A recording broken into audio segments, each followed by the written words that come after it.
huge week for Ohio State, Indiana. I never thought I'd be sitting there saying, oh, there we go. We were muted, so we're good to go. Holy heck, boys and girls. So, yeah, so I'm looking towards this weekend, seeing that at Ohio State. Ohio State, Indiana is the game of the week. Just think about what I just said. And here comes the Ironhead back on here. And I'm going to say a couple words to you, Jeff Ironhead Byers. And that is Indiana versus Ohio State is the game of the week in America.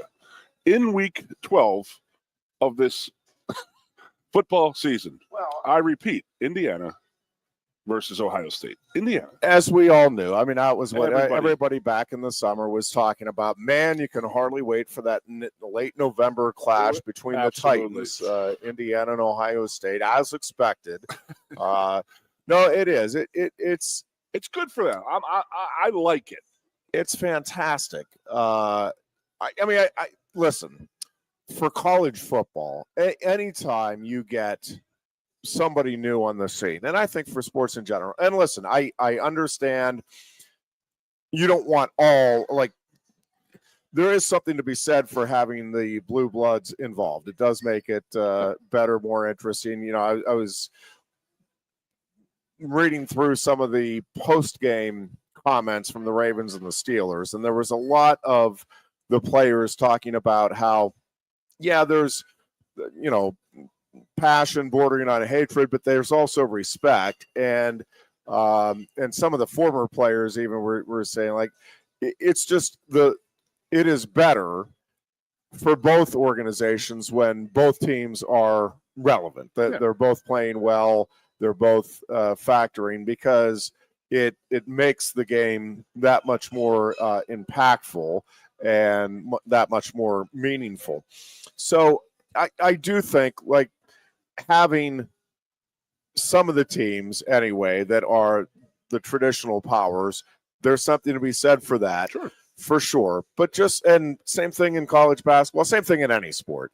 But I also do think, we are drawn to the Cinderella stories and the teams that you're not expecting that come out of quote unquote nowhere and do something special. And certainly what Indiana is doing this year is truly remarkable. And what makes it really out of nowhere. What makes it all the more impressive is because I thought Signetti at the over the summer, I'm like, dude, what are you doing? Why are you talking this much? You're putting pressure on a program that doesn't need to have pressure put on it, and putting pressure on himself. And whatever you think of that, man, you talk about stepping up and delivering. And he has that team. Now, I don't think Indiana's one of the top, I don't think they're probably one of the top 20 most talented teams in all of college football. But, man, they all know what they're doing, especially on the offensive side of the ball.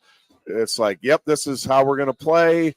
We've got the players to execute what we are trying to do with this offense, and they have gone out and week after week executed at a very high level. I am really intrigued to see this Indiana-Ohio State game and how it plays out. If I wasn't on the butt end of that Northwestern 94 or 95 and 96 run, I would consider it just like that, out of nowhere, Northwestern, because I could tell you I played them in 1994, and it was like playing against my little sister and wife.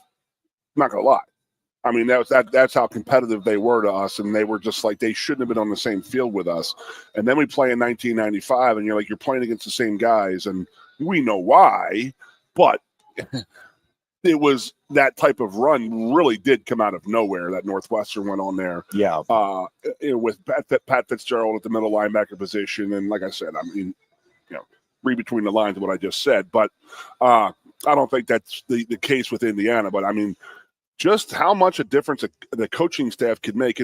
What you just said, every player knows what they're doing. They're running they're not running super complex stuff, but they are running some different stuff.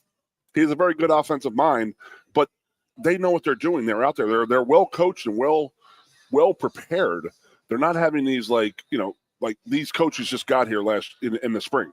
You know what I mean? There was never any lull of like, oh, they got to catch up. Like when Joe Moorhead came here, there was a couple weeks where it was like a little slow. It didn't click, and then it finally clicked, and it was like, bam. I mean, Indiana seems to have clicked from the start with Signetti and his staff. Yeah. Again, I know we'll get the NFL talk, but who had Indiana winning the Big Ten and Detroit Lions winning the Super Bowl on their bingo card? I mean, my Lord. What the Detroit Lions are doing right now out there, I think that was sort of expected because of where they were doing last year, but it's still the Detroit Lions, and they're putting 50 burgers on people in the NFL. You don't do that in the NFL. It's pretty damn amazing what's going on, but it's as amazing as Indiana what they're doing out there. Now, with that said, did you see the stat not the stat, but I'll find it. It was the strength of schedule of the top 10 teams. Yeah. I mean, it's wow, man. It's pretty alarming. Okay, this is as of last week. Oregon was 51st in strength of schedule. Ohio State 26th. Texas 56. Penn State 32. So everybody's saying we have an easy schedule. We're of those top four, we have Ohio State has a harder schedule. Indiana is the 100th strength of schedule. Yeah. The one that was alarming was Georgia. They had the toughest in the country. Yeah. So I thought Joe Lednowski on the show preceding ours, I thought made a good point. And I don't know really how you go about, I don't know that you can go about quantifying this, but I do think it ought to matter for something. Now, I don't know how much what exactly I mean by that, and I'll admit that. But that is the intent of scheduling. And we talked about this, and I said it a little different way, but Joe's like, when Penn State scheduled West Virginia, the intent is you're scheduling a good opponent. Maybe not a team that you're expecting to win a national title, but you're scheduling that with the idea that it's a local area traditional but rival. You're scheduling with the idea that that's going to be a challenging game. Yes. When Texas scheduled Michigan, they're doing that with the idea, man, this is a big time opportunity for us. So Indiana took Louisville off of their schedule, right, and replaced them with Western Illinois. So that non-conference schedule. Now, by the way, I don't necessarily have a problem with this because Indiana is trying to build something basically from the ground up. And I don't mean any disrespect to Tom Allen, who I do think is a great coaching mind. But in terms of being a contender in the Big Ten or certainly on the national scene, they're starting pretty far down when Signetti comes in there. So does it make some sense? Hey, we're going to try to get some wins, get a little confidence in a young program, sure. Yeah, and they're figuring, listen, the Big Ten, you're going to get some big games there because it's the Big Ten. I just want to, and I know we're not the only ones pointing this out, but I just want to go through the schedule. So first, let's start with the non-conference, which you do have control over. And now you don't have control over how your opponents do in a particular year, for sure. We didn't know Kent State as was we've touched as bad on as they were. Right? Yeah, but so you're scheduling Florida International, Western Illinois, and Charlotte. You're trying to schedule 3 wins, even if you're Indiana. That was the intent there. None of those were, hey, boy, we're really going to test our mettle against a contending team here on the national scene. So do you ding the program for that now that we're at the later stages of the season? It's not the kids' fault. It's not do I think you should take that into account? Yes. But to what degree? Does it ultimately mean anything? I don't know how I come down on that. Go ahead. Let's go back to what we talked about before, and that was what traditional rivals is the Big Ten. You're going to play 9 Big Ten teams. So historically, they have been 9 brawls. You know what I mean? Yep. And go back to what we've been saying and how watered down the league got this year with the addition of the West Coast teams. And no offense to the West Coast teams or anything like that, but there's 8 teams that we don't play. And there's 8 teams in our conference that Indiana doesn't play. So take into account you have these three, I'm sorry, it's Penn State's MO, first of all, having three, traditional, maybe local Temple, Maryland, not Temple, West Virginia, Pitt every once in a while, Villanova, like traditional rivals that we used to have back in the day. So James and Penn State try to play one of them and then two out-of-conference games. But you want to go 3-0. So Indiana went that route because the Big Ten is normally so hard. I mean, the Big Ten is just watered down this year. So, yeah. So, and again, Indiana does not put together the Big Ten portion of their schedule. It Correct. is amazing the way it worked out for Indiana and, truthfully, Penn State this year. But Indiana even more so because, again, just listen to the schedule here that Indiana. Again, we went through the non-conference. They had UCLA early. Yeah, Maryland. UCLA's playing better now, yeah. Northwestern, Nebraska, Washington, Michigan State, Michigan, now Ohio State, and then Purdue. So, obviously, they're avoiding Oregon. They're avoiding Penn State. Even like a USC, which I still maintain is a very talented team. A Rutgers team, which is a very physical team. Wisconsin. Now, again, were there potential stumbling blocks? Of course. Michigan, regardless of whether they're down or not, that's never an easy out. Certainly Nebraska going in, we all thought that was going to be just a wildly important game and a game that most of us thought could go either way, and Indiana blows their doors off. Washington, I think, is again has some talent. I think it's an offense that is figuring some things out, and so it's not like it's all been cupcakes. But man, relatively speaking, that is a remember now, Jeff, what they were doing is they had beat every one of those teams except for Michigan by 2 touchdowns or more. Every one of those games, Michigan was a 5-point game. Now, I'll give that. I mean, Michigan's down this year. I get it. Still Michigan, and Michigan still has that pretty damn good defense. Yeah. So what they've done in those 9 other games has been very, very impressive. When that's the schedule they gave you. All you can do is go out and win them all as with many points as you possibly can, and they were doing that. Yeah, so I don't know what there's been a lot of discussion. What does Indiana need to do to quote unquote prove itself Saturday? Obviously, everybody, 100% of college football fans would agree they win. They've proven themselves. You go into Columbus and you beat that Ohio State team this year. Yep. You belong with the 10 million big Penn boys. State fans. How'd you do that? What the question becomes is, and I'm expecting Indiana to lose, as I think most folks are. The question is kind of where is the line where you're like, I don't know. I mean, a touchdown, nobody's gonna. All right, well, Indiana still proved itself because you're at Ohio State. 2 touchdowns. It's like, well, that's the spread. That's about. I mean, again, you're in Columbus.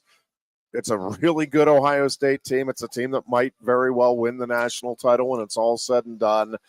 It's that's not embarrassing by any stretch to go on the road against Ohio State and lose by a couple of touchdowns. You lose by 3 touchdowns. You lose by 4 touchdowns. You lose by 5 touchdowns. Different people are going to draw the line at different places, but at some point it's like, okay, I'm now not sure that you really belong with the big boys. But I'll just caution that teams can have that one off day or can have the one big day. So if Ohio State has a big day, Indiana has an off day, ill-timed. I look at that Texas-Georgia game. Do I think Texas is significantly worse than Georgia on the season? I don't think that, but on that day, so you get every game is just a snapshot. It's all right. Well, this day, this is where we're at. I don't know. I'm really curious to see what happens in the game, and then what the repercussions of that are for Indiana, for the Big Ten, for the SEC, for college football at large. And until you see the game play out, you can't really make any kind of grand I've only watched Indiana one pronouncements. time this year. That was against Nebraska, and they door kicked them. Yeah. So pull up Texas. And it's unbelievable that the stuff that Penn State and Indiana are hearing from the so-called experts out there, the AKA the SEC shirks. So the fine bombs of the world is like Texas has played absolutely zero. They played Georgia and got their absolute doors kicked in. Yes. And they beat a very down, very bad Michigan team. That's what they're hanging their hats on. Yeah, it's not a good Michigan team. Nope. So Texas is scheduled, but again, you're scheduling a game at Michigan. You are the intent there is you are scheduling a big time early season test. And that so game do you penalize Texas 10 years ago, first of all? Because Michigan lost a ton of talent off a title team and had a coaching change. I mean, that's pretty tough to do. You can't argue that Penn State and Indiana schedules are so bad when you're backing the SEC, aka Texas, and their schedule's worse than ours. Yeah, so they had Colorado State, then that game at Michigan, which they won going away. Texas San Antonio was the week 3 opponent, then Louisiana Monroe. Then, and again, this is where the SEC puts together the schedule. Texas didn't put the schedule together. So they get Mississippi State, then Oklahoma, rivalry game, but obviously Oklahoma not what it has been in years past. Georgia, and that game really not even as competitive as the 30-15 score would indicate.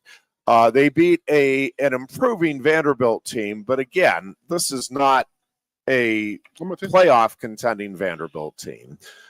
They beat Florida. Florida improving for sure, correct, but not, again, one of the powerhouses. Then Arkansas, they have a Kentucky team that is going to finish just sub like 500. Florida, and just like Vanderbilt, they're improving. They have the ability to knock people off, and they have knocked people off, but they also get their faces kicked in sometimes too. And then Texas A&M at the end of the year, that's the big which will be, yes, a big game. I think the winner of that gets in. I think the loser should get booted. It is. Listen, if that plays out, if Texas A&M beats Texas, and I think there's a reasonably good chance of that happening. Completely agree. How the SEC and the College Football Playoff Committee sorts through that mess is going to be absolutely fascinating, especially if Indiana, let's say Indiana loses in that 2-3 touchdown where it's not a nail biter, but it's also not that they got their doors kicked in. Let's say it's a 10-point game and Ohio State gets a late touchdown, wins it by 17. Let's say a 38-21 Buckeyes victory. So no question Ohio State's the better team. But Indiana acquits itself, okay. That's where the things are going to get, I think, heated and very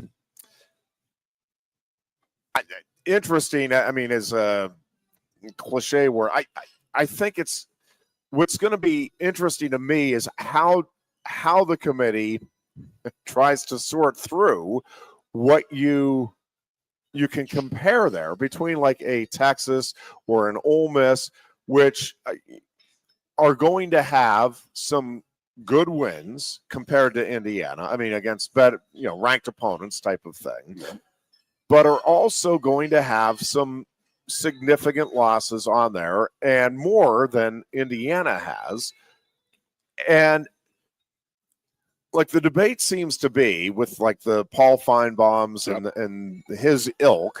It's like, well, the SEC should get a 5th team in over Indiana. Was starting that today, and I was like, "Come on, are you serious?" Well, listen, I mean, I don't think it's an unreasonable argument. One of the things that's just bizarre, and we've talked about it all season long, Goon, but I mean, this really is like we're in bizarro world because the Big Ten, year after year, it's like Ohio State, Michigan, Penn State play each other, and you also have, usually there's some other Iowa or Wisconsin that are up there, top 20 teams anyway. it is just, and the SEC, Alabama and Georgia never play each other. All of the things that we've talked about over the years. And then this year, it seems like everybody in the SEC, and it's not the case, like Texas isn't playing all of the big boys, but there are more big boy games in the SEC, no question, this year than what the Big Ten has. Do you penalize Penn State because the Big Ten didn't schedule the Nittany Lions checking it up? to That's play what I was Oregon. talking about, how the role reversal of the SEC, of how we've watered down our conference, and the SEC picks up Texas and Oklahoma. Oklahoma's down, we get it, but Texas is legit. But it's more just the matchups that they've had, where Alabama and Tennessee, Alabama and Georgia, Georgia and Tennessee, LSU. It just pains me to see that. Yes, it's awful. But listen, I think LSU is a good football team. Now, they obviously have some issues, and they've been exposed. They've quit. But I think that I don't know if they've quit. They have some issues up front. But I think that when you look at that, this is what to me is just so difficult about college football, because you don't really have that comparable menu to compare from. So, like, am I more impressed by Indiana blowing out Nebraska, or by I'm just trying to go back through Texas blowing out Oklahoma? They're going to go with Indiana and Michigan versus Texas, Michigan. Is what they're going to say. Yeah, but again, it's different parts of the season. I guess where I'm at, Jeff, is if Indiana does well against Ohio State. Yep. It's a 14-point game. We know it's a 13.5-point spread. They play within that. That's what's expected. I don't see them dropping completely out. I don't either. As a one-loss team to bump up a two-loss SEC team. It's just like they're going to say you had a bad loss. Okay, but I mean, with us, we are 4 in the country, right? We're 4 or 5 in the 4 playoff, whatever. Yeah, this and that. We win out. They can't drop us. That's how I feel. It's like they can't sit there and say, well, you won your games, but maybe if Texas loses, they'll drop out. But if Indiana beats Ohio State, they would jump us. If Indiana beats Ohio State, they would jump us. But I don't see any two-loss SEC team jumping in one-loss Big Ten team, a.k.a. Penn State or Indiana. I mean, the way it's going to play out here is Ohio State is going to play Oregon in the Big Ten title. Indiana and Penn State are going to have one losses each, both to Ohio State. And we got to figure out if Indiana gets their doors kicked in, then yes, that's when you get a lot of speculation like, whoa, what are we doing here? Why do we have them ranked so high? They haven't played anybody. And when they did play somebody, they lost by 40, which could happen.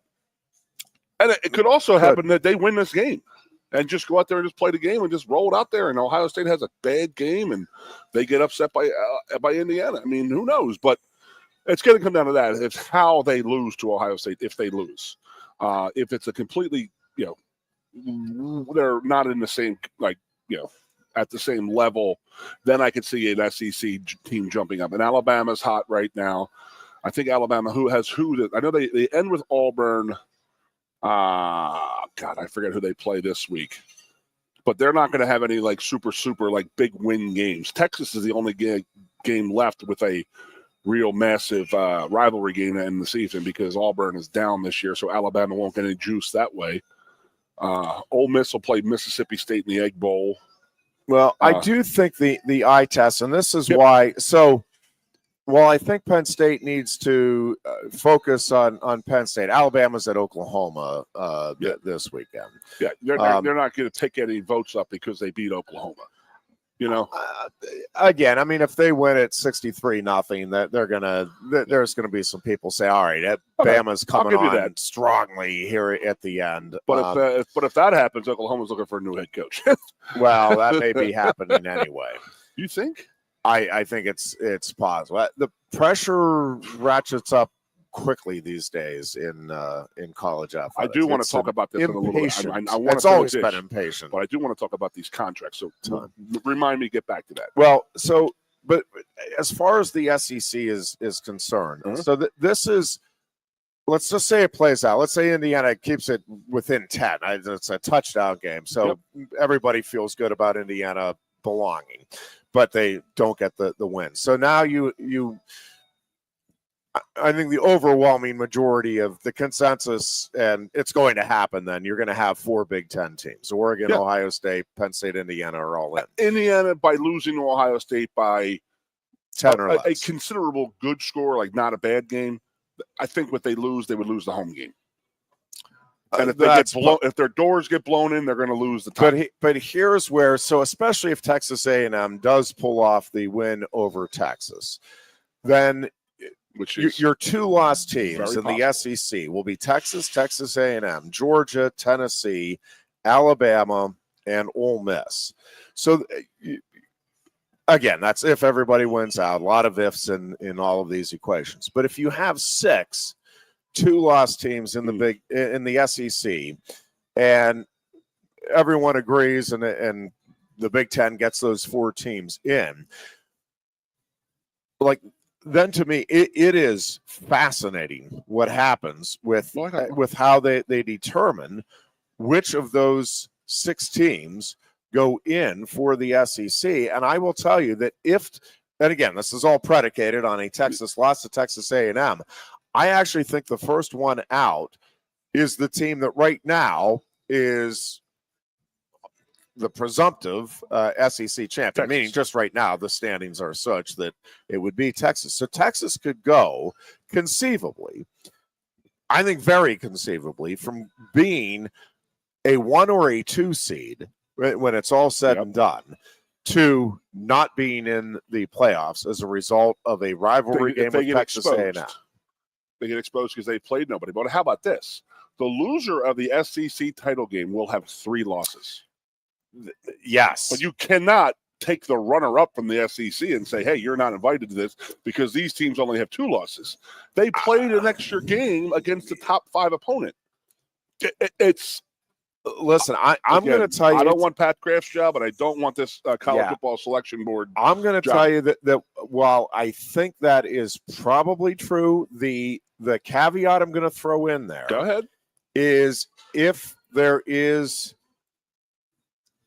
a blowout, and I don't even know what the tiebreakers. I haven't bothered looking into this. The SEC stuff. Yeah, who would go? If you have 6, now I guess A&M would be in. Oh, I know. They only have 1 loss. I do know who goes. They only have 1 loss in the conference, so that A&M would be in.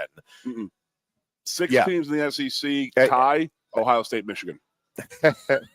But A&M would be in. I don't know who A&M would play in that the title game, or what all gets factored into that. You don't want to play in that game. But here's the thing: if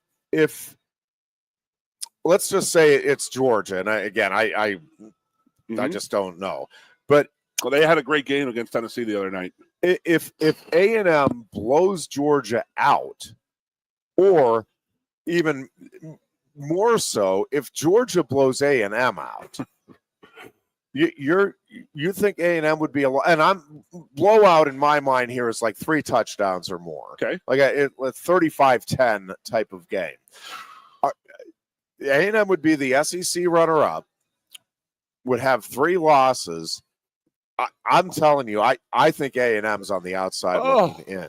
I think they would drop A&M below, even though some of those other. Their big win will teams be over number 3 in the country, Texas. But it's a Texas team that many people are now starting to question how good they really are.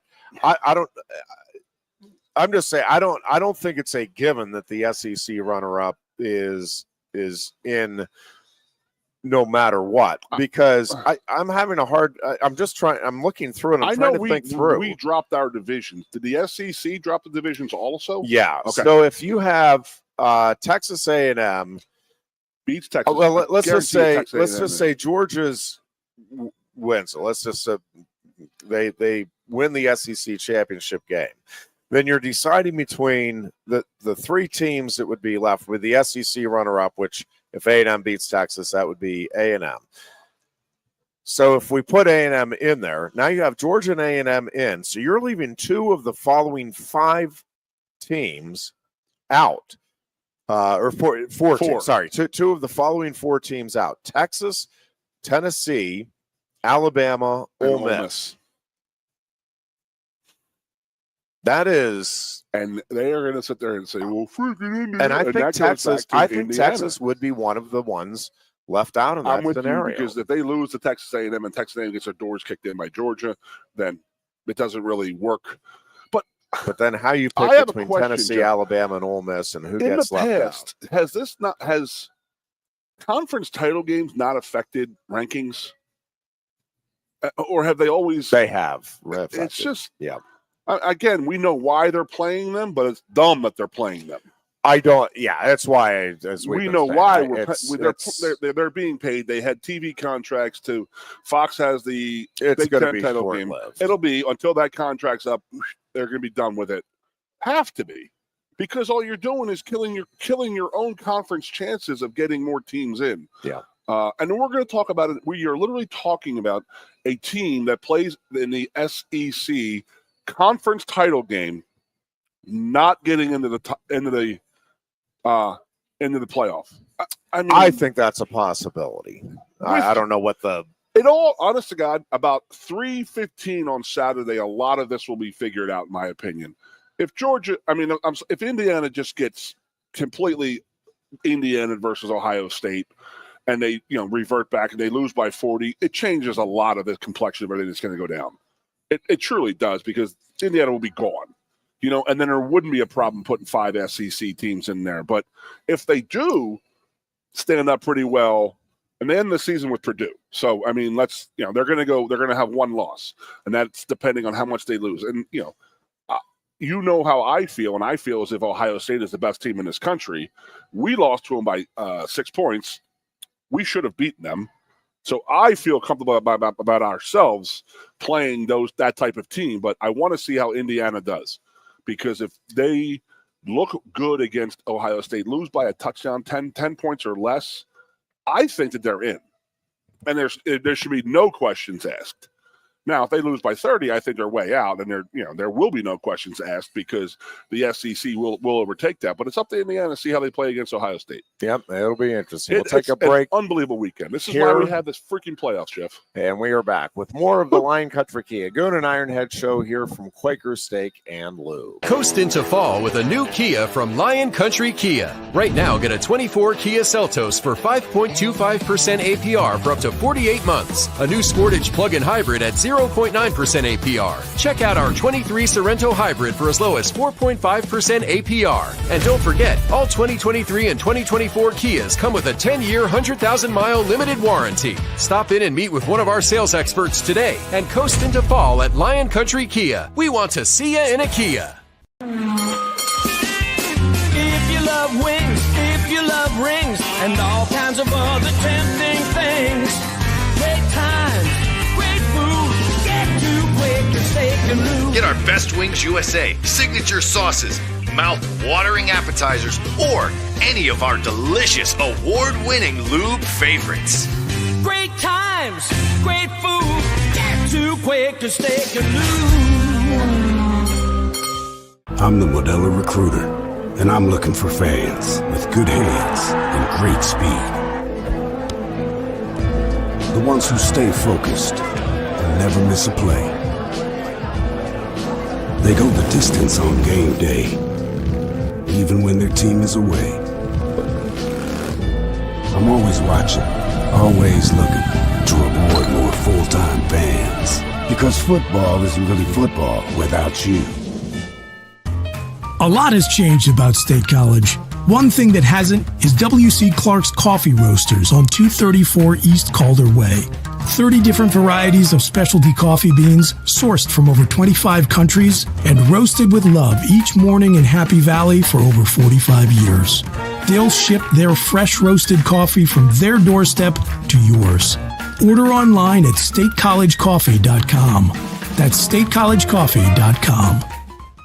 Two of the top names in local printing have combined to serve you better. King Printing and State College has merged with theprinters.com, forming one of the 400 largest printers in America. Combining traditional offset printing and digital workflow techniques, theprinters.com can print, assemble, package, and ship to anywhere in the world, all with the same high quality customers have known and trusted for over 50 years. Buy local and save. Get started today at theprinters.com. Lusk & Associates Sotheby's International Realty proudly presents the introduction of our new State College office at 314 South Borough Street in State College. At Sotheby's International Realty, we advertise locally, nationally, and internationally, bringing the best of advertising and promotion to each and every one of our properties, big or small. Call now. With a Timber Kids savings account, you can start to save money, earn prizes, and teach your kids the value of savings. It's easy as 1, 2, 3. Building futures is what we do at TFCU. You really need to belong to a credit union. You belong at TFCU, Timberland Federal Credit Union, a credit union you can grow with. Get up and get going with the Happy Valleys 98.7 The Fox, the Goon and Ironhead. Anyway, welcome you back in here on this Tuesday afternoon ahead of Penn State, Minnesota on Saturday. Again, a 3:30 kickoff, as will the season finale, regular season finale with Maryland be on November 30th at Beaver Stadium for the Senior Day festivities. This game with Minnesota, Goon, is in my mind, and again, college sports, you never take anything for granted, but this is certainly the last game that I think gives you pause for concern if you're a Penn State fan. For a few reasons, Minnesota has had some very big wins for that program and devastating losses for Penn State in this series over the years. It's also on the road. And again, Penn State's coming off a couple of wins. Maybe you could argue, you could see a situation where Penn State's starting to get caught up in the hoopla. We're heading to the playoffs, and they don't sit down and take care of business and focus. I don't know. Different fans seem to be at different degrees of concern with this game. I'm certainly not telling you that I have no concern, but I really don't have a lot of concern. I think Penn State is playing very good football right now. I think it is a mature team. The whole 1-0 mentality, I think they have everybody buying in. I think Drew Aller is playing as well as he has in his career. I think that offensive line is playing at a very high level. I think the defense is getting a lot of different playmakers over the course of these games. And I also don't think this is one of Minnesota's better teams. It's not an awful team, certainly, but I think overall it's kind of comparable to Washington. And again, I get that you're on the road versus the whiteout atmosphere at Beaver Stadium, but I guess I'll be surprised if this is any kind of a nail biter when the fourth quarter rolls around on Saturday. It wouldn't be a surprise, but it would be a surprise. Yeah. How does that sound? Like, I have reservations about we do have some skeletons out there at that stadium the last couple times we've played there. They ruined one of my birthdays in 2019, I believe, and put us back a little bit, I think, for like 2 years. I think that is true. That knocked a lot of the wind out of our sail for a couple years there. Yeah. Yes, I am 100% behind this 1-0 mentality, man. And that is that, like, the Purdue game was over, man. It's on to Minnesota, and I'm talking to Khalil last night, and it's all about Minnesota. They've all bought into it pretty good, and it's not like it's how we practice on Tuesday, how we lift on Tuesday and Thursday, and then how are your practices on Tuesday, Wednesday, Thursday? Are you ready to go? Hope we're not complaining about the airport again. having to fly to Minnesota. I mean, geez, I think the plane can get there. But yeah, we have laid eggs out there. But the way that we have been playing the last few weeks, I don't foresee that. Honest to God, Jeff, I have this. It's a burning question that I've been in my head. It's been driving me nuts the last 2 weeks. We played scared against Ohio State. We really did. Player-wise, coaching-wise, how we ran the offense, how we ran our defense. I think we were trying to play a perfect freaking game. And when that doesn't happen, it gathers up pretty quick, and, the momentum turns against you, and you lose a game like that. And then we go out against Washington, and then a depleted Purdue team last week. And just, this is business. We go out there, we got to start fast and just, get out there and roll them. And we go out there with that attitude. We got to just, score every time we touch the ball. It's over in the second quarter, just like the Washington game. Then it's all the whole, stay healthy, get nobody hurt, get ready for Maryland, and then get ready for the playoff game. But I do have nightmares of that stadium playing out there. It is going to be a cold day out there. It is Minnesota on the outside. So how do we play that? How do we play it in that temperature? We haven't had one of those this year. So teams might play differently. I don't know. We go out there and we just roll our head out there, and Kotelnicki has our offensive game plan and has them running around like they did this past week. Purdue had no idea what was coming the next play. It was pretty damn fun watching that game Saturday, how he was all over the place. They played loose. The team looked like they were having fun. And I think that's the mentality that they have to have going into this week. And I don't think it'll be a problem then. At some point, though, Goon, they have to get Tyler Warren involved in this offense. Do they not? I did ask Khalil Diggins that last night. I said, are you practicing your snapping? There's a reason Ty Howe, a former center, is the tight ends coach. Let's put 2 and 2 together. I said, Khalil, you want on the field more, you better learn how to snap the ball. There you go. So, but this, I saw today, I was having lunch here earlier, and they had the top 7 people in the Heisman race. And how is Tyler Warren not even getting a sniff? Well, and here's the thing. It's not just, and we've talked about this. And I have a second question. But I wish the Heisman folks, the voters, would really sit down and watch some film, not just the highlights of Tyler Warren. Or ESPN with Dion. Watch what he is doing on the plays where he is not, quote unquote, a factor. Because guess what? He's a factor. His blocking this season has been through the roof, dominantly good. He is driving people off of the ball into the 5-10 yards down the field. So it is, if the Heisman truly is to go to the best football player,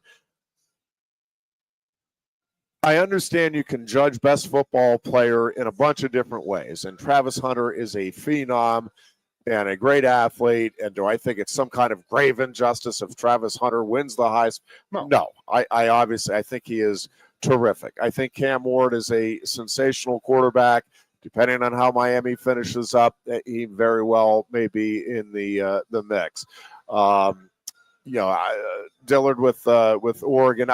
There's a bunch of guys that are very worthy. Quarterback from Ole Miss. But if it is best football player, again, what are the things that you do in football? You among all of the different skill sets. Well, blocking is an important part. Well, Tyler Warren, I would argue, blocks as well as just about anybody in the country. At his position, obviously, catching the ball is important. Well, I think he's had, as a 1 or 2 drops, and if you go back and look at the guy, I think has had one ball where you're like, probably should have had that, probably. Yep. The entire season. And he has made some big-time catches with big-time coverage in big moments. And then you add in the running ability. So again, overall on offense, you need guys that block. You need guys that throw the ball well. You need guys that run. He's done at least a little bit of all of that over the course of the season. Again, I would argue that he could be somebody that legitimately should win it, but at the very least, to me, and we'll see how he finishes up. I mean, you need 2 more big games, but I think he will get 2 more big games, fill up the stat sheet. To me, he at least deserves that trip to New York City as one of the finalists, because there's just not a guy that is doing more than him, maybe save for Travis Hunter in terms of different elements of the game. But also, part of it is the importance that you have to your team. And like Jackson Dart, to your point with Ole Miss, is very important to his team. Certainly Cam Ward is the reason Miami is still in contention. I mean, no doubt about that. But man, Tyler Warren. Where's Penn State without Tyler Warren? Yeah, it's hard to imagine. USC. It's hard to imagine that this team would be in playoff contention with Tyler Warren not doing what he has done this season. So we'll see. Again, I don't think it's the end of the world if he doesn't get the invite, but he sure deserves it. Has Penn State done anything?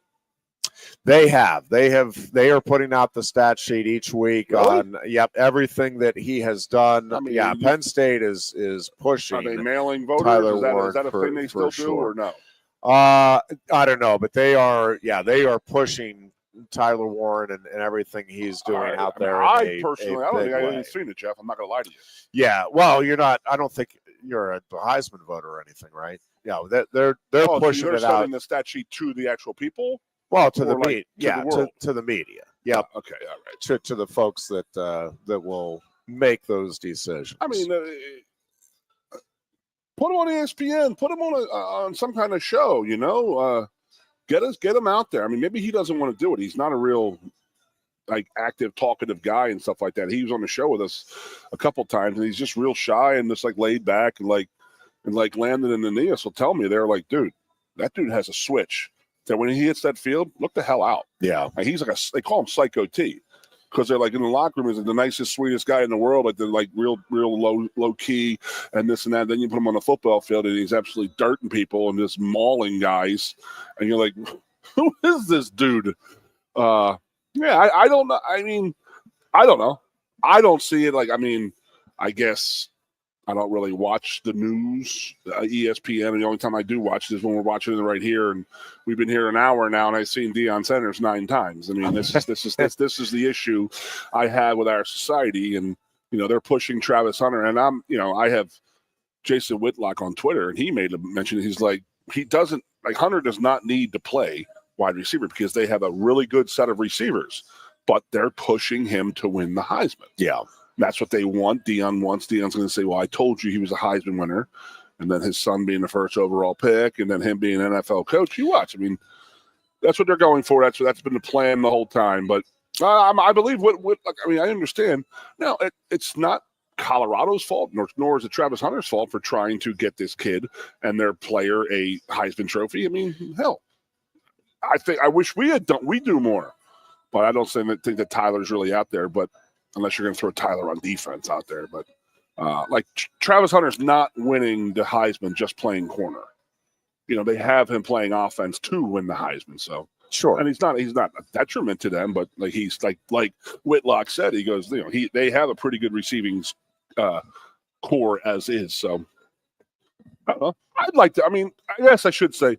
I see a list today of the odds favorites to win the Heisman, and he's not even on the list. And I'm like, there's 9 guys there. There's 8 guys there. Yeah. Shedeur Sanders is there at 15,000 to 1 to $100 bet. I'm like, really? Tyler Warren's not better than him? I mean, yeah. I just as it's difficult to compare different teams and the schedules they play, I do think it is. It's obviously become a quarterback award, and then it's always been running back, quarterback, receiver. The like, how do you compare accurately, fairly, and objectively what an offensive tackle is doing versus a running back versus a defensive back? And so, to some extent, I understand at least, well, you go with the gaudy statistics to the players whose eyes you get drawn to when you're watching a game, and those are the people with the football. And so, so admittedly, it's kind of a dubious task to begin with, because again, how are you comparing? Well, this center is dominating more than this quarterback. I mean, what? It's meaningless. It's like trying to decide whether a goalie or a forward in hockey. It's completely different position, skill sets, value to it. It's in some ways just ultimately kind of meaningless, and yet ultimately very meaningful for those. I know two people who are going to get a text tonight and saying, "Why is this kid not getting pushed right now?" That's the two people that I know in the high up media. Yeah. I might throw a couple curse words in there too, just to really get my point across, Jeffrey. There you go. All right, so how was Saturday? Well, we'll talk about that. We're going to talk some basketball and wrestling, some NFL. Fort Wayne better come in and ready to play tomorrow night. When we continue. It has been a very good start. Penn State basketball getting some mentions now on the national front, so we'll kick that around as we continue our Tuesday edition of the Lion Country Kia Goon and Ironhead show here from Quaker Steak and Lube. A wonderful place to come on down, enjoy some great food and beverages, great service, and of course, check out all of the sports action on the huge number of TVs that you will find located throughout the restaurant and bar area. We're coming right back in mere minutes. Coast into fall with a new Kia from Lion Country Kia. Right now, get a 24 Kia Seltos for 5.25% APR for up to 48 months. A new Sportage plug-in hybrid at 0.9% APR. Check out our 23 Sorrento hybrid for as low as 4.5% APR. And don't forget, all 2023 and 2024 Kias come with a 10-year, 100,000-mile limited warranty. Stop in and meet with one of our sales experts today and coast into fall at Lion Country Kia. We want to see you in a Kia.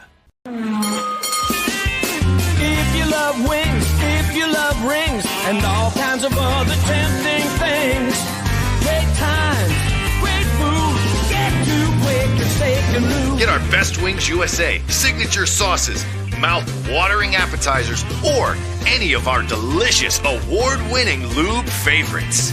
Great times, great food, get to Quaker Steak and Lube. I'm the Modelo Recruiter, and I'm looking for fans with good hands and great speed. The ones who stay focused and never miss a play. They go the distance on game day, even when their team is away. I'm always watching, always looking to reward more full-time fans. Because football isn't really football without you.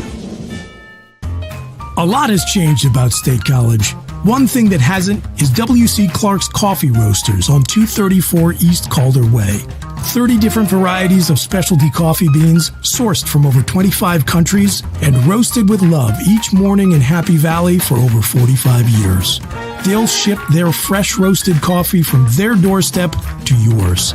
Order online at statecollegecoffee.com. That's statecollegecoffee.com. Two of the top names in local printing have combined to serve you better. King Printing of State College has merged with theprinters.com, forming one of the 400 largest printers in America. Combining traditional offset printing and digital workflow techniques, theprinters.com can print, assemble, package, and ship to anywhere in the world, all with the same high quality customers have known and trusted for over 50 years. Buy local and save. Get started today at theprinters.com. Lusk & Associates Sotheby's International Realty proudly presents the introduction of our new State College office at 314 South Borough Street in State College. At Sotheby's International Realty, We advertise locally, nationally, and internationally, bringing the best of advertising and promotion to each and every one of our properties, big or small. Call now. With a Timber Kids savings account, you can start to save money, earn prizes, and teach your kids the value of savings. It's easy as 1, 2, 3. Building futures is what we do at TFCU. You really need to belong to a credit union. You belong at TFCU, Timberland Federal Credit Union, a credit union you can grow with. WFXX, once again. Your sports radio. Broadcasting live, loud and proud from Central PA's Sports Authority. WFXS America. 98.7, the Fox State College, the Goon and Ironhead. And we welcome you back here on this Tuesday afternoon after a busy weekend of sports on the local front. Not only did the Penn State football team handle Purdue, but on Friday, the Nittany Lion basketball team took care of business against Virginia Tech in the first test of any note, and Penn State won it very comfortably and did so with Yannick in foul trouble pretty much from the outset and not having much of an impact really positively for Penn State in the game. Goon, I really do like the way this team is playing. I get we're really early, lots of things that could happen and a long way to go. But we keep talking about it. The two things I'm really fired up about, and if you didn't see, Penn State has a top 20 ranked nationally, not in the Big Ten, a top 20 nationally ranked recruiting class with three all very high prospects, highly rated prospects, including two big guys, a couple of forwards, including another 7-footer, and a very good guard. The two things that I really like right now with the way Mike Rhodes is building this up is, one, just Rhodes himself and the commitment, because the issue has very consistently been for a long time is, all right, the general thinking goes, Penn State, yep, they'll get to a tournament here and there, maybe even make a run here or there, but long-term success just not in the cards for Penn State basketball. I think it starts with somebody who truly has the vision of, nope, our goal isn't to be a tournament team every 4 or 5 years, a couple times a decade. Our goal is to be a tournament team program. Like, that is the expectation year in and year out. Now, when you're in a conference like the Big Ten, could you have a year or two here or there? Sure, where you're not in the tournament. But that is a really wildly different perspective than what Penn State is used to or has ever accomplished. And when you listen to Mike Rhodes talk, it is not, hey, we're hoping, or our goal is to get to the NCAA tournament. Nope, and it is reminiscent for me of when Cale Sanderson came in, and I remember talking to some Penn State fans. It's like, oh man, I think he could win a national title for us.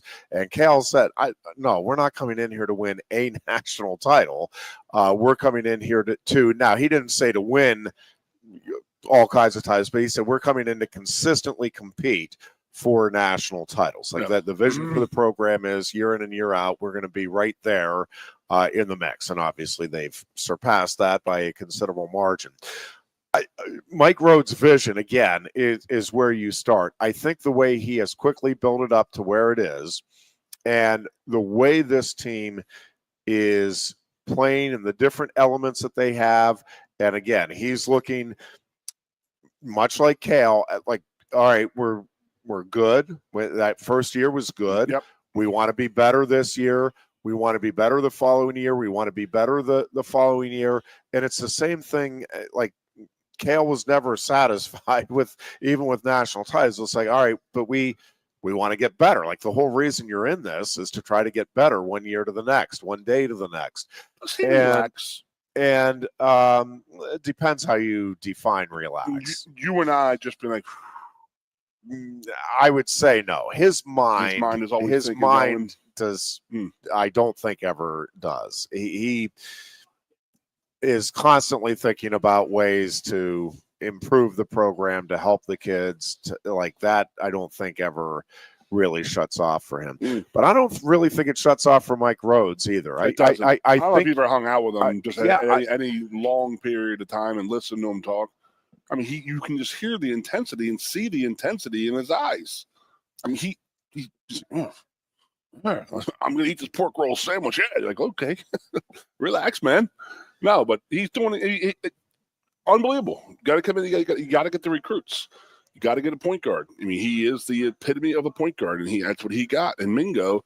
And now he's got a 7-footer down below to take care of the middle. I mean, it's Big Ten basketball. It's easily the hardest conference in the country, and he's going to make a run at it, man. And I love it where we're at. Love it. And I'm sorry to cut you off at the kid thing. But you said Kale went to go fishing. He likes to go fishing like Montana and stuff like that, and that's his unwinding time, right? But does he sit there and fish? Because I heard people, because Entman was telling me, Steve Entman had no idea about the fishing around here, and I was trying to explain it to him. He's like, well, dude, I would just absolutely love, because that's how I wind down. You know, my mind, I just think about the water, and I just watch the fish, and it's just like it's just a refreshing for me. And I was like, I grew up out west, man. I guess it's a little different culture out there. I mean, they're rural boys from out west, at that. So, no, but I mean, I've hung out with Carroll, a handful of times, and he's always listening. And you can see his mind working like, one is, who is this freaking fat mutant next to me? Jesus.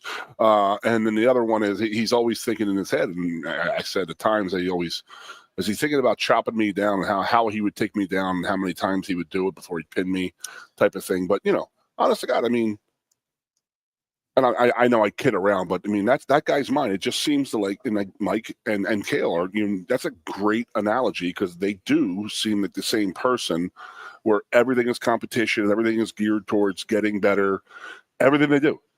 Well, and their team's better. And we've talked about this over the years as well. And there's different ways to go about it. And I certainly acknowledge that. But like we talk about in wrestling all the time, the truly believing and committing yourself to winning a national title doesn't mean you're going to win it. But not believing and not having the national title as a goal and not committing to trying to win a national title, that does assure that you will not be a national champion. When James Franklin made the now infamous comments about we need to be elite, even to this day, I don't fault him for that being the thought process. We could argue about whether or not you need to share it publicly, but I don't even have a problem with that. And I look at Curt Cignetti this year, and a lot of people were like, including me, I'm like, what are you doing? Why are you talking about Indiana? You haven't even coached a game there yet, and you're talking about, man, we're going to change the culture. We're going to be competing for Big Ten titles and this and that. It's like, how I see come on, it, man, you're Indiana. But guess what? If you don't come in with that, and like Mike Rhodes, I guarantee he isn't sitting there saying, I hope we go 500 this year. Well, no, I don't even. But I don't think I don't think his goal is, man, let's get to the Sweet 16 every now and then. I'm telling you, that guy is. His vision is that Penn State is going to win a national championship, maybe multiple national championships in basketball. Like that is what he's trying to get this program to. And maybe they never get there. Maybe James Franklin never gets there. But again, if you aren't striving for that, if you aren't committed to doing everything you can to make that happen, then again, it will not happen. Lots of programs do commit, and not all of them win it. So I'm not sitting here guaranteeing anything, but there is no way you are going to win it if that is not what your goal is, and if you don't have a plan to get there. And so I love the mindset. I love the approach. And again, we'll see what the results end up. But I think Penn State basketball over the next let's say, 10 years, is in for by far, I'm going to put by far, its greatest stretch of seasons. I'd like to hear that in program history. So back to what you said about Franklin and then Signetti talking about that. I mean, I personally see that as he's telling his players that, like, I want my players listening. Sure. And I know he's saying that, you know, he's but I probably think he's saying telling the fan room, base that too. Yeah, and that's the other people. That's the other people, or the fan base, and that he's telling them in the locker room. And then, you know, they're probably sitting there deep down. They're probably going, he's just saying that because he's the coach and isn't that. But when he goes out on the public, like goes to the Big Ten conference and the Big Ten football meetings and starts talking like that, those Indiana football guys are like, man, this guy's for real. Like, that was for them to hear. And then the elite thing was definitely for our fans to hear, like, hey, man, we talk about we want to be elite. We're not there yet. We need to get to that point where we are elite. Are we there right now? No, we still aren't there because we're still trying to get over that hurdle of the Ohio State thing. But I'll tell you what, making a run in the playoffs this year, it sure does negate having to lose Ohio State once. Yep, you know, need to make a run. You know, if honest to God, Jeff, I mean, if we lose either of these last two games, I mean, there's something wrong. You know what I mean? It would be devastating. Absolutely. I mean, truly, it's like one of those, like, knock your program back 3-4 years. Yes, with everything that has been accomplished to this point. Yes. And listen, I think they recognize that, and they know. I mean, you're close enough now. If you're in that locker room, coaches or players, I mean, you can taste the opportunity at hand of hosting this game in Beaver Stadium. And I said it's the same as that Rose Bowl run we had a couple years ago. Yep. And listen, you can't be really thinking about that this week. Like, you do need to be dialed in on Minnesota, but I think there's enough maturity. I also think there's just a lot of talent on this team. And again, this is not a really good Minnesota team. I mean, Penn State is clearly the better team. Now, do I think Alabama's a better team than Vanderbilt? Do we have plenty of examples of teams who I think are better that lose games? Absolutely. But if Penn State just goes out and plays its game, and again, to me, though, the focus and I think over the last 2 weeks, what we've seen is exactly that, is that this isn't a team that really is dialed in on winning the game. I think they are properly dialed in on, we need to go out and play the best game we possibly can. Because, again, the objective, yes, you need to win these games. That needs to be an objective. But the objective here really is, I think, within that locker room, winning a national title. I mean, I think that is what they're in it for right now. And to do that, I don't mean to impress the pollsters or anything, but you have to win these games convincingly, because that's what a team that gets on a roll at this stage of the season does, is beats inferior competition convincingly. And to me, since the loss to Ohio State these last two games, Penn State has done that. They've focused on themselves, and they've gone out and put together two outstanding performances. Team. I think you want to see even more from that receiving core. I want to see more from that receiving core. I want to see even more consistency from the running game. I want to see some other folks other than Tyler Warren making big-time contributions on a regular basis. There were certainly some big-time contributions in the Purdue game and in the Washington game. But, again, for this team to get in true national title contention, it can't be, because Ohio State effectively limited Tyler Warren, basically took him out of the game. Well, guess what? The blueprint is there now. Now, do I think Penn State could make some adjustments? And yes, but listen, you need other players. You're going to need other players in the playoffs. If this team's to win a national title, it's not going to be Drew Aller and Tyler Warren and the defense did a good job. That's not going to win a national title. So that receiving core has to keep stepping up, providing big opportunities. The running game has to keep doing what it's been doing. And that offensive line has to continue to get more and more physical. Yeah, they've controlled the teams that they should be controlling. They've got to get to the point where they feel good about their chances to match up against an Ohio State, against a Georgia, against an Oregon, against whoever it is that they'll face in the playoffs, and be able to go toe-to-toe. And that has to be the focus, and I think it is. I mean, it's part of why I'm not overly concerned about this Minnesota game. I think this team really is on a bigger mission, and they're not going to let something like a Minnesota game derail the opportunity at hand. The team is too well led, too well coached, and mature. That's the thing. And then they're not going to let that happen. James will not let that happen, and the upperclassmen, aka the team leaders, are not going to let that happen. I think this team is. I think they realize what they have ahead of them. I think they are ready for that. I think coaching wise, the last 2 weeks have really.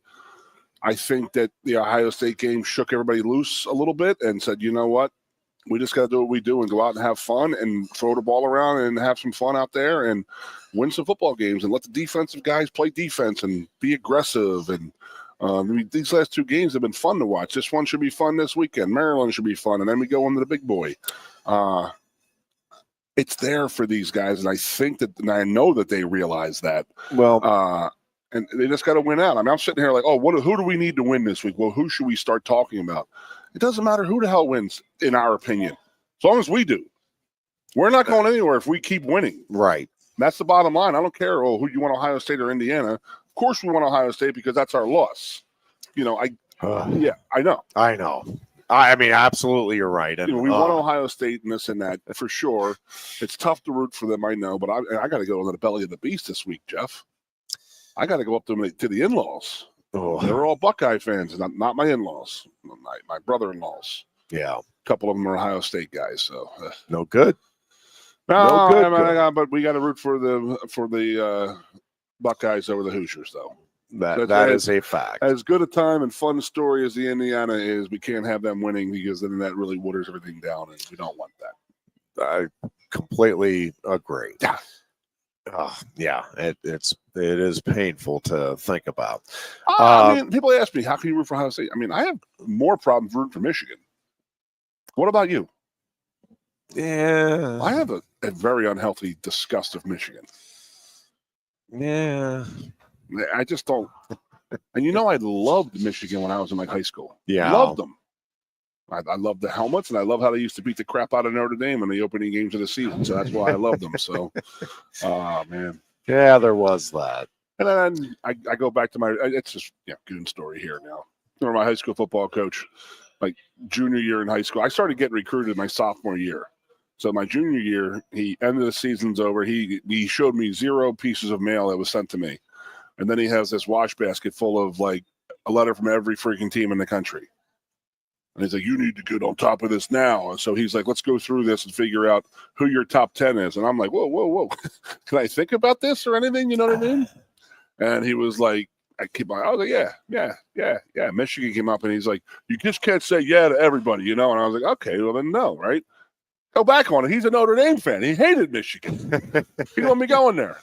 So I didn't accept anything from Michigan. Listen, the other reason that I really like Penn State's chances of closing out strongly here is, and we saw it at Purdue, is the infusion of the young guys now getting some playing time. Now, I understand part of it at Purdue is you had the game well in hand, but I do think the fact that they have some young guys that are very special talents, from what everybody has said, that now can play, can give you some spot duty here and there.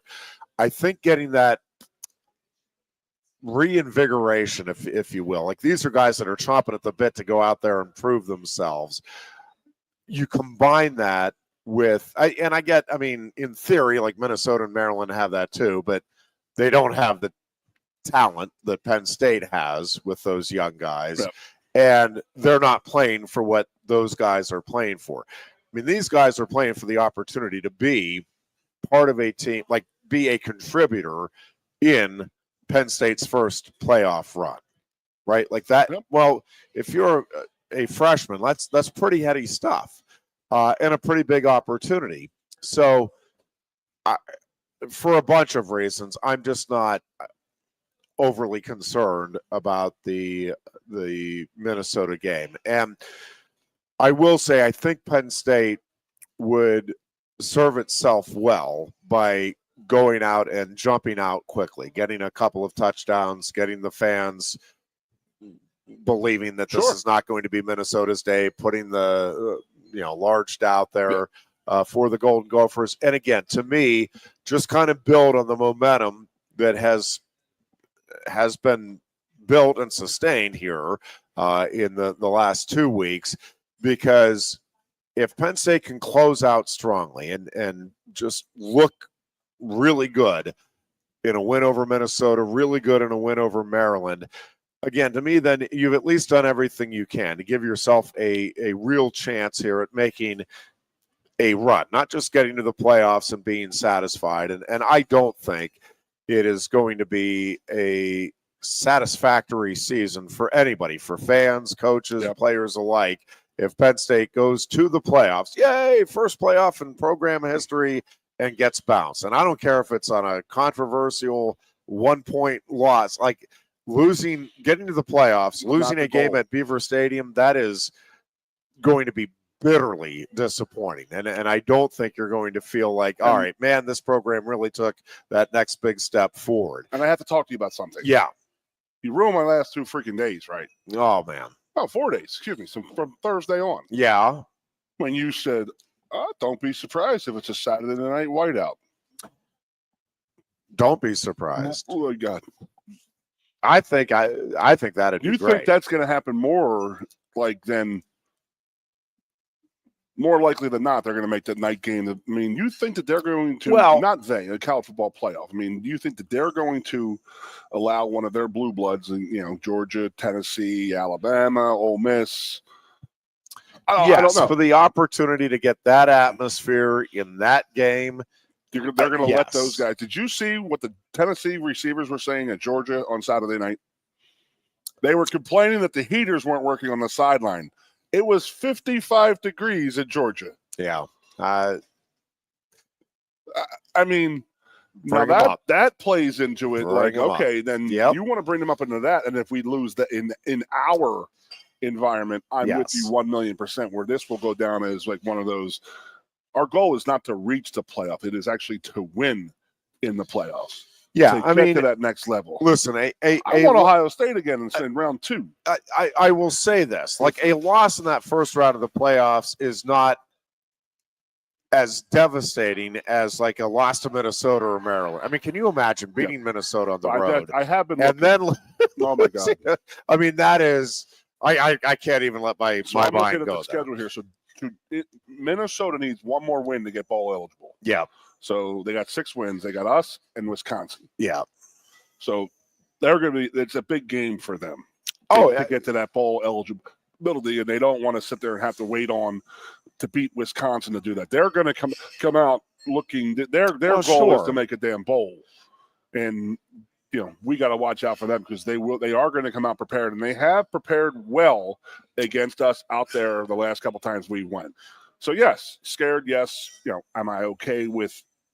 I'm comfortable with us winning this game. Yes. Also scared.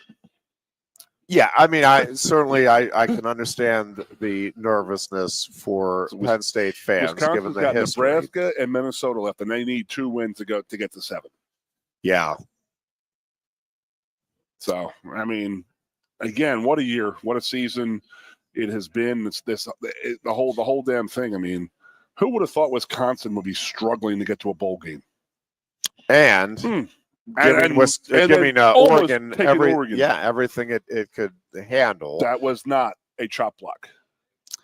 I think by the definition of what the referee saw, sure as hell looked like a chop block. Yeah. But the angle they showed from the end zone, he hit that guy in his waist. It's below the waist while in contact with another player. He hit him at the waist, while in contact with the other player. But to the umpire who was making that call, yeah, all he saw was that guy go down on all fours and the guy shoot through his legs. Because it was a bad call. But I could see that call being made 95 out of 100 times. I think that's probably right. But that was like, okay, they have a first down here. They can make let's go marching down, get some time off the clock type of thing. And they reviewed it. I know they reviewed it because the reviews are there so we get the calls right. Oh wait, no. Oh wait, you have me thinking there. I was like, wait, what? They reviewed it? I didn't drink on Saturday. Well, we have to get the calls right, Goon. That's why we have review. No, some calls we don't have to get right. I'm an NFL Sunday guy, right? So do you know that the NFL they'll have a call and they will, if it's just a completely blasted missed call, they will get a call from New York and they'll say, "Now fix that." And I've seen it. Oh yeah. And they're like, "Don't waste any time. Just that ball. That was a first down." And they should do that with every play. Yes, and there's obviously somebody watching it up to the minute, up, snap, that can make the call with using technology, not wasting time. And that's the whole big thing is, we don't want to waste time. We don't waste time. We're going to review every play. You are reviewing every play, obviously, if somebody's watching it that closely. Yes. Speaking of the choir, I heard it. Speaking of the choir. Yep. Absolutely right. All right, we'll take a break here. We're going to talk some Penn State Wrestling when we come back. And yes, we're going to talk some Pittsburgh Steelers. And Eagles. It is. Yeah, we talked. We're playing. Oh, yeah, we didn't talk. Super Bowl. Could happen. I mean, we've been trying. Like, think about it. We haven't had a chance to talk about the run, Eagles Thursday. The 4 Super Bowls. The 4 Super Bowls you had. Then the Eagles go right after that. And they get blown out or whatnot. But we go into the 90s and the 2000s, and we go to 4, 3, and, they never matched up. This is the year it's going to match up. This is the place to be. If that ever happens, New Orleans State College is the place to be for a Steelers-Eagles Super Bowl matchup. All right, we're coming back with more after this. Alley would run red with blood on the Lion Country Kia Goon and Ironhead show here. Coast into fall with a new Kia from Lion Country Kia. Right now, get a 24 Kia Seltos for 5.25% APR for up to 48 months. A new Sportage plug-in hybrid at 0.9% APR. Check out our 23 Sorento hybrid for as low as 4.5% APR. And don't forget, all 2023 and 2024 Kias come with a 10-year, 100,000-mile limited warranty. Stop in and meet with one of our sales experts today and coast into fall at Lion Country Kia. We want to see you in a Kia. If you love wings, if you love rings, and all kinds of other tempting things, great times, great food, get to Quaker Steak Lube. Get our Best Wings USA, signature sauces, mouth-watering appetizers, or any of our delicious award-winning lube favorites. Great times, great food, get to Quaker Steak Lube. I'm the Modelo Recruiter, and I'm looking for fans with good hands and great speed. The ones who stay focused and never miss a play. They go the distance on game day, even when their team is away. I'm always watching, always looking to reward more full-time fans. Because football isn't really football without you. A lot has changed about State College. One thing that hasn't is W.C. Clark's Coffee Roasters on 234 East Calder Way. 30 different varieties of specialty coffee beans sourced from over 25 countries and roasted with love each morning in Happy Valley for over 45 years. They'll ship their fresh roasted coffee from their doorstep to yours.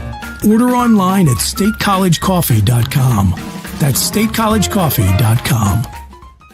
2 of the top names in local printing have combined to serve you better. King Printing of State College has merged with theprinters.com, forming one of the 400 largest printers in America. Combining traditional offset printing and digital workflow techniques, theprinters.com can print, assemble, package, and ship to anywhere in the world, all with the same high quality customers have known and trusted for over 50 years. Buy local and save. Get started today at theprinters.com. Lusk & Associates Sotheby's International Realty proudly presents the introduction of our new State College office at 314 South Borough Street in State College. At Sotheby's International Realty, we advertise locally, nationally, and internationally, bringing the best of advertising and promotion to each and every one of our properties, big or small. Call now. With a Timber Kids savings account, you can start to save money, earn prizes, and teach your kids the value of savings. It's easy as 1, 2, 3. Building futures is what we do at TFCU. You really need to belong to a credit union. You belong at TFCU, Timberland Federal Credit Union, a credit union you can grow with. Get up and get going with the Happy Valleys 98.7 The Fox, the Goon and Ironhead. We welcome you back here on this Tuesday afternoon. Couple of things from the wrestling weekend that was the opening weekend for Penn State. Nittany Lions looking very good both Saturday night with the 5 wrestlers that competed in the NWCA All-Star Classic at Rec Hall, and then in the season opening dual meet, a victory 41-3 over Drexel on Sunday. Want to start before we get into that. Bo Nickel. Damn it. I loved Bo Stole Nickel's my thunder. press conference Damn it. after his win in UFC 309, I was coming with where that question. he is asked about the fan reaction afterward. And if you didn't see it, and I didn't see it, I read about it. I just did not see it. So, but I've read about it, talked with his dad a little bit about it last night. And the strategy is a big part of sports, obviously, and I think Bo Nickel's strategy was exactly right, but he got booed. It was not the most wildly entertaining fight of all time, no question about it. But Nichols asked about the fan reaction afterward. He's like, yeah, it was pretty cool. I've never had a whole arena saying, Bo, Bo. That was pretty neat that they all were there to support me. Good way to handle it. I didn't does hear it that with part. a wry smile. I was going other way with that. Yep. When he said, I want Bryce Jordan to host a MMA, I thought you were going with that. Yeah. Because I got enough support in State College to make this happen. I was like, okay, Bo, all right. Yeah. No, right there. I think it will at some point, and it'll be wild. All right. So to Penn State Wrestling, they booed him because of they never went to the ground. Correct. Isn't that the other guy's strong point? So why the hell would Bo want to go to the ground with him? No, it was a boring fight, not entertaining. Manny Pacquiao won a lot of fights back in the day. Yeah, and you know, you're paying money, you want to be entertained. I mean, I get it. But Bo Nickel's there to try to win and further his career, and mission accomplished. And he'll put on plenty of shows as he continues to progress throughout the course of his UFC career. Saturday night, couple of things about the event. I thought the fans were terrific. A little bit of a late arriving crowd, as was expected, with the football game wrapping up at very shortly before the action got underway, and with Penn State's contingent being at the very end of the event. Not surprising, but Rec Hall filled in very nicely for the event. I actually thought all 5 wrestlers acquitted themselves very well. Bo Bartlett, lost a very tough decision. What a surprise, 4-1 to Jesse Mendez. Again, in my mind, that bout can go either way. I've talked to some folks that don't think he's never going to beat Mendez. We'll see. I think it's a coin flip every time. I get Mendez as 1-3 of the coin flips now, if you view it that way, as I do, and Bartlett 1-1, and Mendez has won each of the last 3. All credit to Mendez. He is an outstanding wrestler. Alirez is an outstanding wrestler for Northern Colorado. I think Bo Bartlett's an outstanding wrestler, and when March rolls around, I think Bartlett again, to me, any one of those three matching up against each other every time, it's going to be, well, we'll see who gets it today. So, but I thought Bartlett wrestled a very smart match and a very good match. And again, you credit Mendez at the end of the day. He got the takedown right at the end of the period and got the victory. Shane Van Ness, I mean, I've been saying it for a while that I think he is going to be a Hodge Trophy candidate this year, not just that he's going to go out and win a national title. Just when you watch him in the room, he just has that. He reminds me of Jason Nolf in terms of the just constant pressure forward. And he's not afraid of making a mistake because like Nolf and kind of like David Taylor prior to that, if you get a takedown or even a couple of takedowns on me, well, congrats, because I'm going to get 7, 8, 9 on you over the course of 7 minutes. And he just has that mentality where it is, man, I'm just going to get as many points as I can, keep the pressure on. And there are very few people that can go like that for 7 minutes in our sport. It just, everybody talks about wrestling hard for 7 minutes.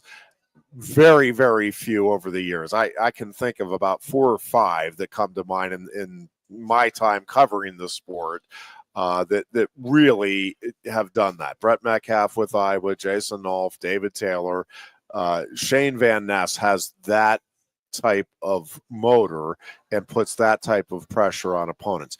Ty Waters is a terrific wrestler, like outstanding wrestler, and he is going to win a whole lot of matches this year.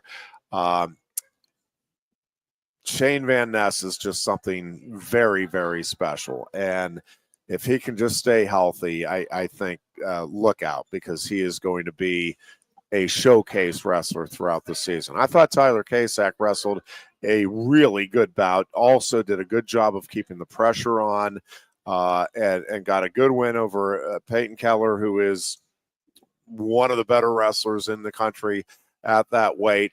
Obviously, you have some battles going on here for starting jobs, and 157 it really is unfortunate that one of those guys, Tyler Kasak or Alex Facundo, won't have the opportunity to wrestle at the NCAA tournament, because I truly think on a given day, either of those guys are capable of going out and beating anybody in the country. I mean, I think they are 2 of maybe 3 or 4 guys nationally that in my mind have a real shot to win it all this season. They just both happen to be on the same team. So we'll see how that plays out over the course of the season. Listen, Levi Haynes is, for anybody that was concerned about the bump up in weight class, I think you can put that to bed. He looked every bit the 174-pounder that Cade DeVos was or is. And again, much the same thing. He just has that mentality, does Levi Haynes, that is going to allow him, I think, to be a champion again, which is he really isn't going out there with any pressure on himself. I mean, I'm talking about the way he views it, the way he thinks about it. It's just, man, this is an opportunity, and let me go wrestle as hard as I can, put pressure on, drive forward, and capitalize on the opportunities when they are there. And Levi's obviously going to be very, very difficult to beat again this season. And then Carter Starachi, there's just a different competitive drive. And I thought Parker Kickeisen wrestled a really smart tactical bout against Starachi, and I think he gave himself his best opportunity, did Kickeisen, to win that match with Starachi. Carter is a different type of competitor and believes in himself in a way that I think very few people truly do. Like, there's a lot of people that say, no, I believe in myself. Like, that guy knows. I mean, deep down knows when he needs the points, he's going to go. It's impressive to watch. He's a savage, dude. I mean, again, to people out there who have no understanding what Jeff's talking about, he wrestled last year's national title winner. Yep. Carter went up a weight this year, right? Yeah. Is this his third weight or second weight?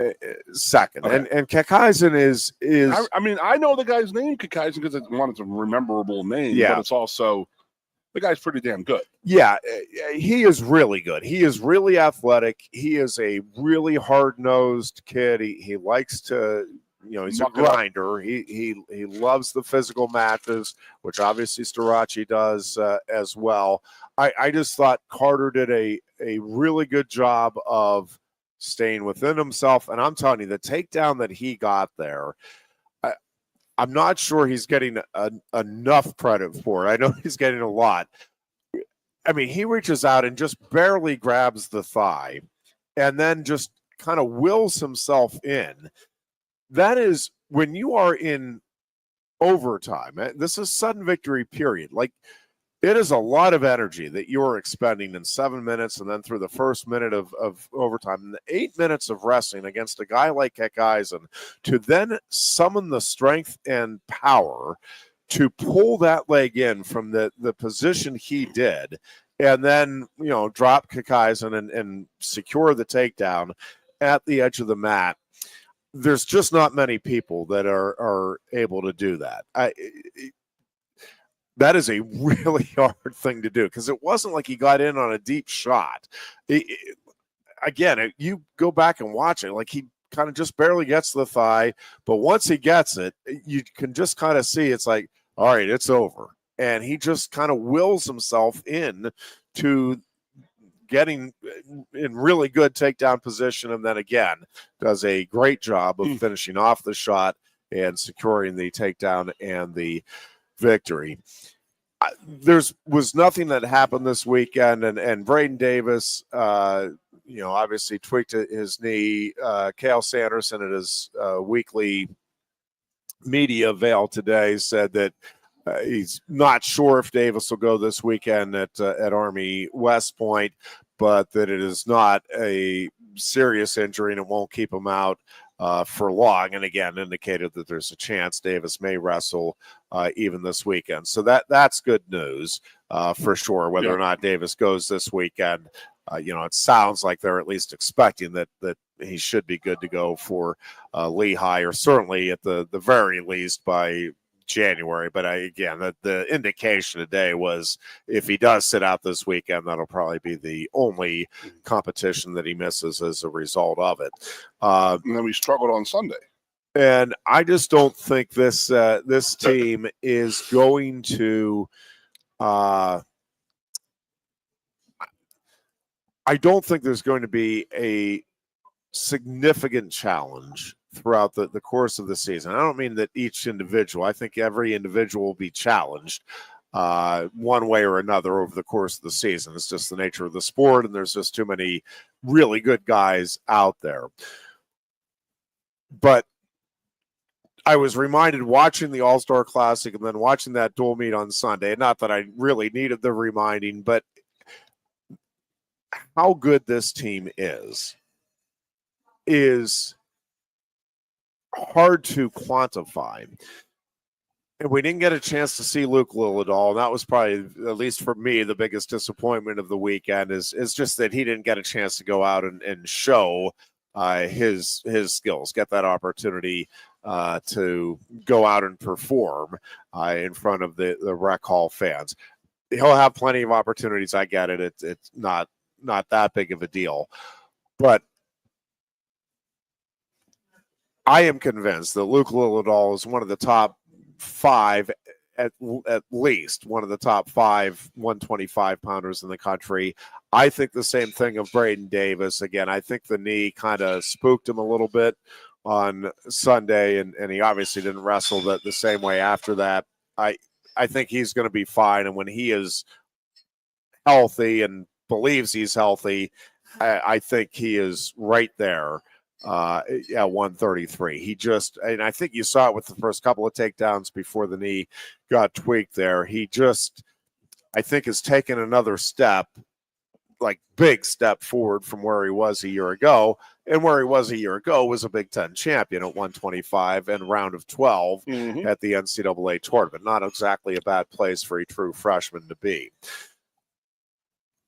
But from 141 on, Goon, and again, I think from 125 on, this team is, but there is, not only is there not a weakness, there's not a weight where I think Penn State doesn't have a contender for a national title. And they may very well, again, in all 10 weights. I kind of believe they do have a contender at each weight class. And what's even more remarkable is probably at least 5 of those weight classes, they have another wrestler that I think, if given the opportunity, and if they had the chance to wrestle through the schedule and get themselves acclimated to top-level competition, I think at the end of the year would be also contending for at least a high placing on the podium.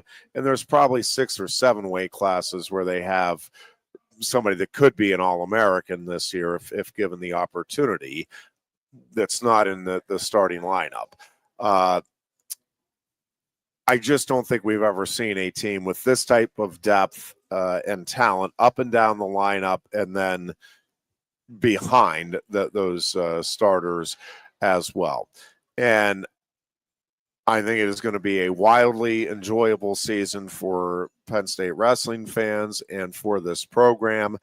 And when you look at the recruiting, they got the word of Marcus Blaze and his verbal commitment and everything that's coming in. I mean, Blaze and Duke, and then you look at they're already starting the class of 2026. Like, I don't think this is slowing down anytime soon, Goon. And I know, listen, David Taylor is going to do some really great things with that Oklahoma State program. I was not going anywhere. I was going to be in the thick of this. I think Ohio State, NC State, I don't think is going anywhere. Virginia Tech, Nebraska is really establishing things.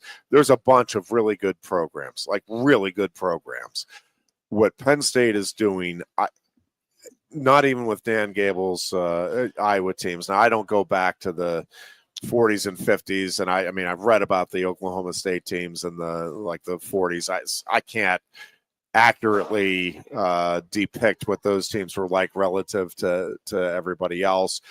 I'm just telling you, certainly in my lifetime, we've not seen anything quite like what is coming. I mean, we haven't, other than Iowa, we haven't seen what has happened to this point with Penn State. But I'm telling you, starting last year and looking ahead through these next 4 or 5 years anyway, I don't think there's anything that's even remotely comparable to what we're going to see this Nittany Lion program achieve this year or the next 4 or 5 years. The next 4 or 5. Holy crap, over the course of starting with last year and running through, let's say at least 2029. And you could be saying the same thing next year if they have a good recruiting class and what's going to come in. And well, they do have a good recruiting. I mean, even if they sign nobody else next year, that they already that class is. I mean, it's just going to continue. Remarkable. I mean, what is it?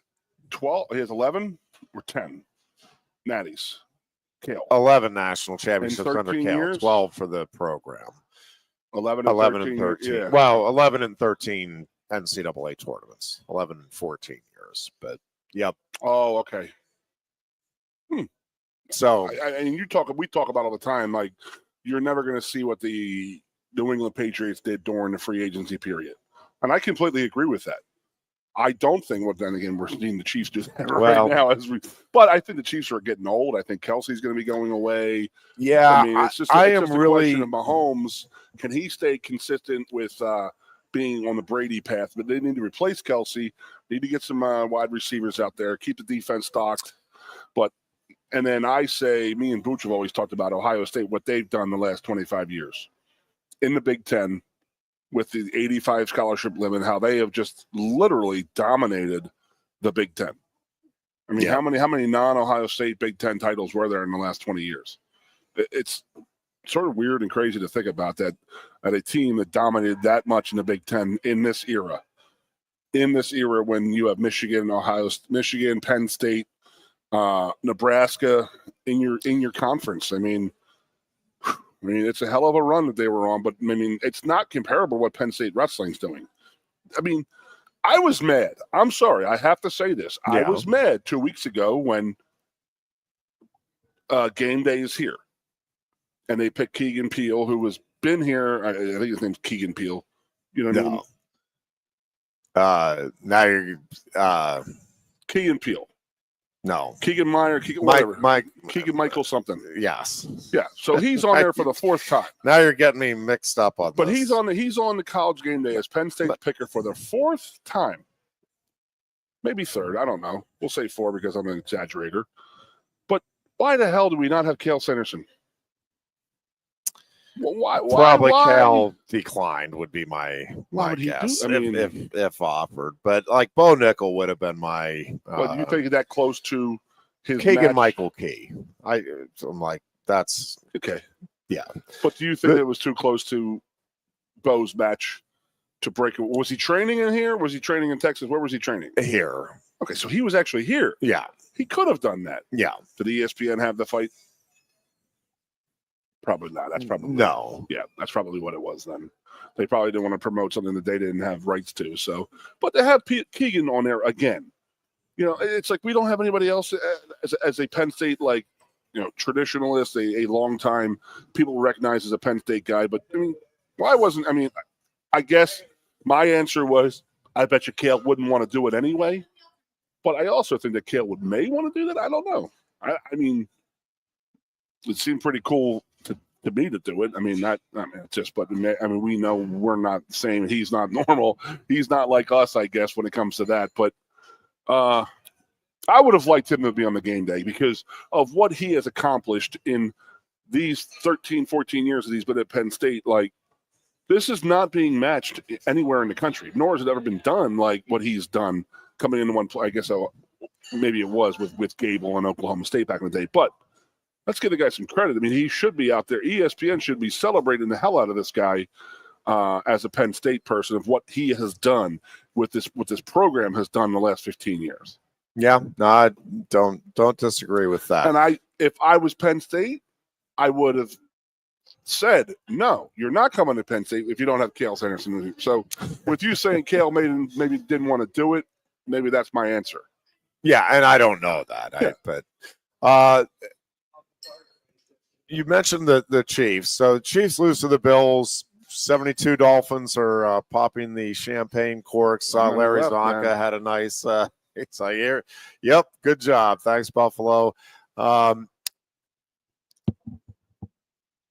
The Steelers got a big win over the Ravens. 18-16, no touchdowns. Here's my take on this, though. So there's a lot of people, that they're still not taking the Steelers seriously as a contender, like Super Bowl contender. Like, yeah, I mean, what they're doing is pretty neat and good for them. But come on, like when it comes to playoff time, Ravens are still going to be tougher. You know what Mahomes and the Chiefs are all about. I'm going to give pushback. And by the way, up until this weekend, I was kind of in the same boat with everybody else. But there's a couple of things now that I think are starting to come together. And we'll obviously see how the season plays out here. But I am starting to believe that the Steelers actually are legitimate Super Bowl contenders here this season. And there's a few things that are coming in play. One is Russell Wilson, I think, is continuing to get more and more comfortable with this offense. And while I get it, man, you need to finish off those drives for touchdowns. You're not going to win a playoff game. Well, okay, we're not in the playoffs right now. This is still a work in progress with the Steelers offense. And I think the Steelers have more room to grow than maybe any of the other contending teams in the AFC in terms of that offense. Again, you have a new coordinator, you have a new quarterback, and he hasn't been there he's only been playing these last 5 weeks, so there's still an acclimation process going on there with the Steelers. And I tend to be the optimist, so there's different ways you can look at it. All right, 6 times and you settle for field goals every time. It's like, well, right, at this stage of the season you did. What if you do figure out over the next few weeks how to get 3 or 4 touchdowns out of those? Well, now all of a sudden you're blowing the Ravens out. You're not needing a couple of Justin Tucker missed field goals because you're up 35. Well, Ironhead, they didn't do it. I know they didn't do it in this game. But what I'm telling you is I think there's a very good possibility they learn from that, learn play calls, learn Russell Wilson. Let's not throw the ball up there for grabs. All of it. And when they get in those situations in playoff time, I think it's entirely possible that experience, and we talk about it all the time, Goon, James Franklin, much rather learn from a win. Well, again, not a perfect game by any stretch. A lot of things that you're like, aggravating, frustrating.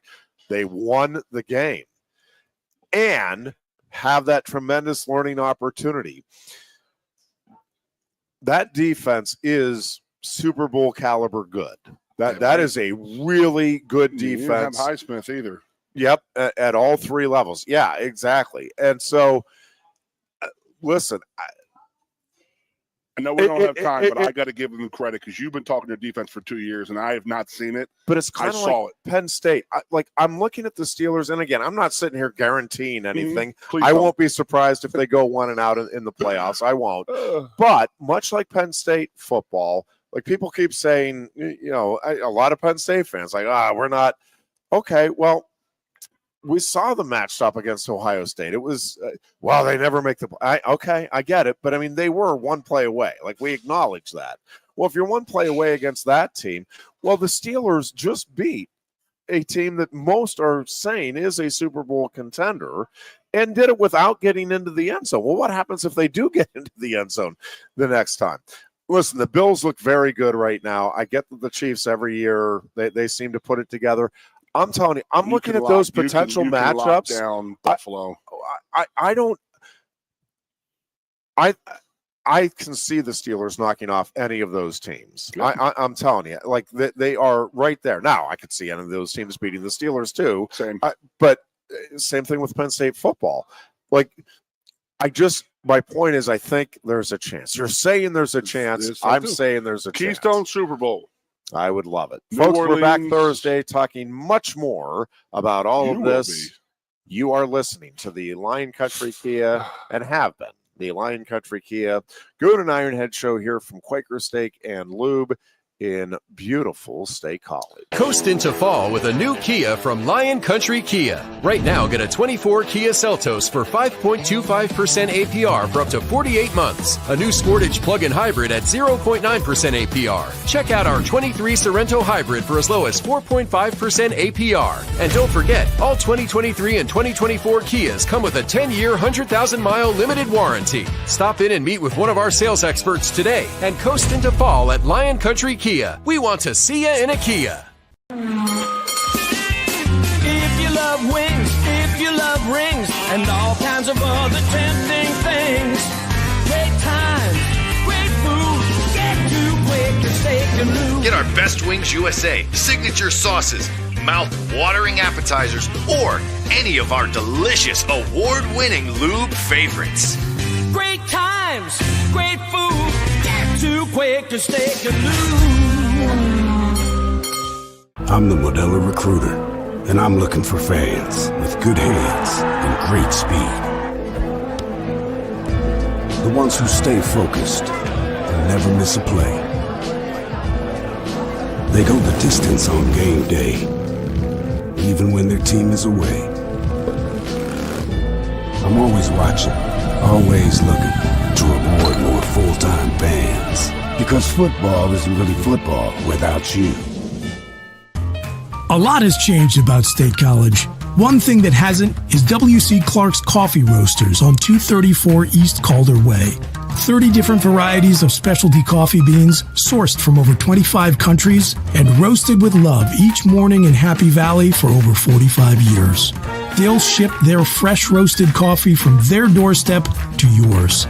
Order online at statecollegecoffee.com. That's statecollegecoffee.com. Two of the top names in local printing have combined to serve you better. King Printing of State College has merged with theprinters.com, forming one of the 400 largest printers in America. Combining traditional offset printing and digital workflow techniques, theprinters.com can print, assemble, package, and ship to anywhere in the world, all with the same high quality customers have known and trusted for over 50 years. Buy local and save. Get started today at theprinters.com. Lusk & Associates Sotheby's International Realty proudly presents the introduction of our new State College office at 314 South Borough Street in State College. At Sotheby's International Realty, we advertise locally, nationally, and internationally, bringing the best of advertising and promotion to each and every one of our properties, big or small. Call now. With a Timber Kids savings account, you can start to save money, earn prizes, and teach your kids the value of savings. It's easy as 1, 2, 3. Building futures is what we do at TFCU.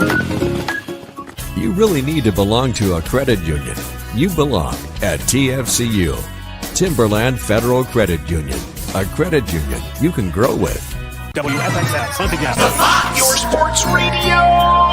Broadcasting live, loud and proud from Central PA's Sports Authority, WFXS America. 98.7.